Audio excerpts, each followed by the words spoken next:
August of 2003, I woke up covered in these itchy hives. I was a mess. I went to my family doctor, the dermatologist, even ended up in the ER, and no one could tell me what was wrong.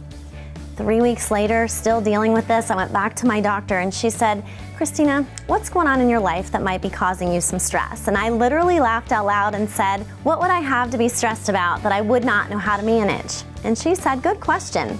I quickly responded saying, "Nothing, I'm super busy. I have work, family. My oldest just went to kindergarten," and soon into my rambling, I broke down into tears.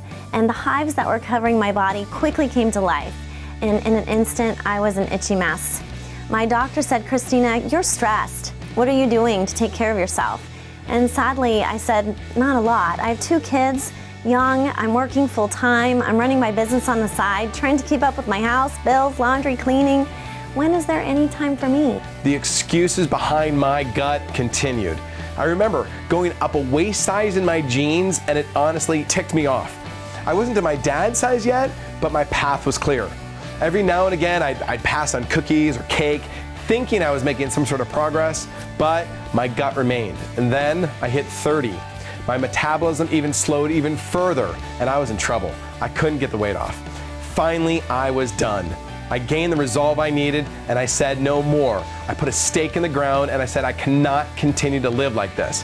My kids deserve a better dad. At that very moment, reflecting on my role as a mom and how my daughters need me, I decided to do more for myself physically and mentally and emotionally.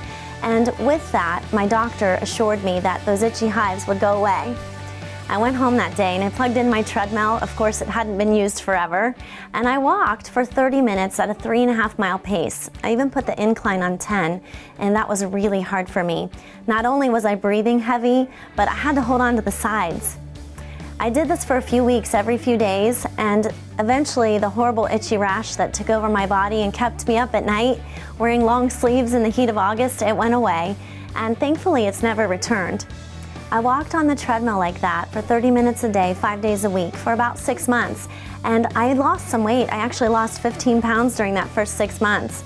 And I was really happy, but of course I started to realize, wow, I've got some more weight that I can lose. I also started reading things on eating and living healthy lifestyle.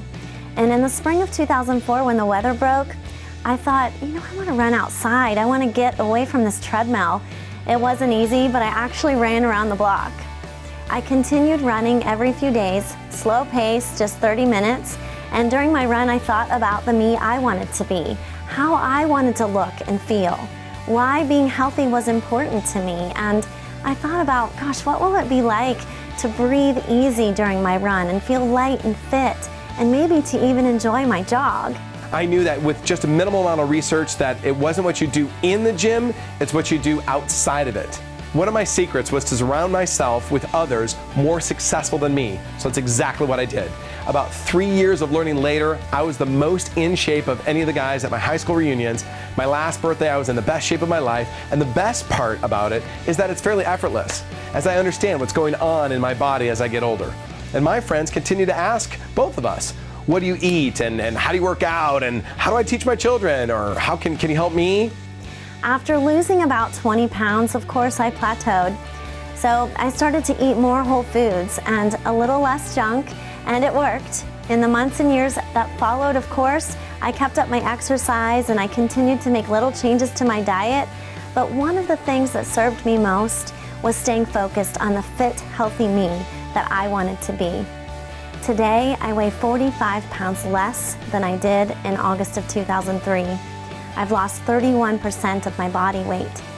You'll hear the rest of my story in Nutrition for Women, but more importantly, you will hear the most important and powerful steps that kept me focused and strong and that made my journey seem effortless at times. We created this program after we lost a combined of 70 pounds and kept it off for 10 years. We have the answers and we want you to have the same results. That's why we've created the program specifically for you. The knowledge, the discipline, the answers, the motivation. Welcome to Nutrition for Men and Nutrition for Women.